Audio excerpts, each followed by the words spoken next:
पति पत्नी की हार्ट टचिंग कहानी। ये कहानी है एक गरीब लड़के की व उसकी पत्नी की। लड़का जो एक सेठ के यहाँ नौकरी करता था, बहुत कम पैसे कमाता था लेकिन बहुत ही खुश था। उसकी पत्नी बहुत सुंदर थी जिससे वह बेइंतहा प्यार करता था। उसकी पत्नी के बाल बहुत ही लंबे व सुंदर थे। वास्तव में वह अपनी पत्नी के बालों को बहुत पसंद करता था। एक दिन पत्नी के बालों में लगाने वाला हेयर क्लिप टूट गया। पति काम से घर आया। पत्नी ने कहा कि मेरे बालों का हेयर क्लिप टूट गया है, उसके बिना मैं अपने बालों को नहीं संभाल सकती। ये सुनकर पति बहुत दुखी हुआ और बोला कि मैं तुम्हारी हर ज़रूरत को पूरा करना चाहता हूँ, लेकिन मेरे पास तुम्हारे हेयर क्लिप के लिए पैसे नहीं हैं। मेरी अपनी घड़ी 1 महीने से ख़राब है, मैं इसको ही सही नहीं करा पा रहा हूँ। पत्नी ने कहा, ठीक है, मुझे कोई ख़ास ज़रूरत नहीं है।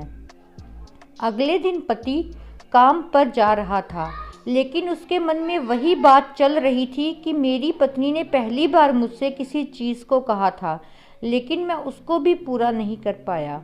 फिर उसका ध्यान अपनी खराब पड़ी घड़ी पर गया और उससे यही सुधारने वाली दुकान पर जाकर कुछ रुपए में बेच दी।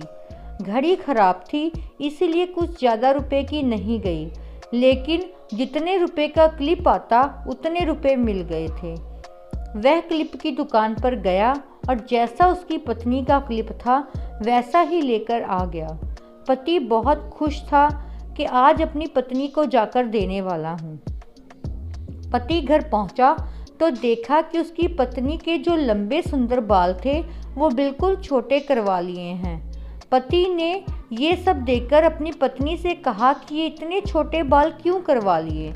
मैं तुम्हारे लिए नया क्लिप लेकर आया हूँ। पत्नी ने कहा, मैं बाजार में गई थी और अपने बालों को बेचकर आपके लिए घड़ी ले आई। ये सुनकर दोनों की आंखों में आंसू आ गए और दोनों गले लगकर रोने लगे। ये छोटी सी कहानी हमें ये सिखाती है कि कोई भी कार्य हो, अगर हम उसे पूरे मन से करते हैं तो वह ज़रूर पूरा होता है। हम सब भी किसी कार्य को अपने पूरे मन से नहीं करते हैं तो वो ठीक से नहीं हो पाता है। धन्यवाद दोस्तों, आई होप ये स्टोरी आपको पसंद आई होगी। अगर ये आपको स्टोरी पसंद आई है तो प्लीज़ चैनल को लाइक, शेयर, सब्सक्राइब कर दीजिएगा।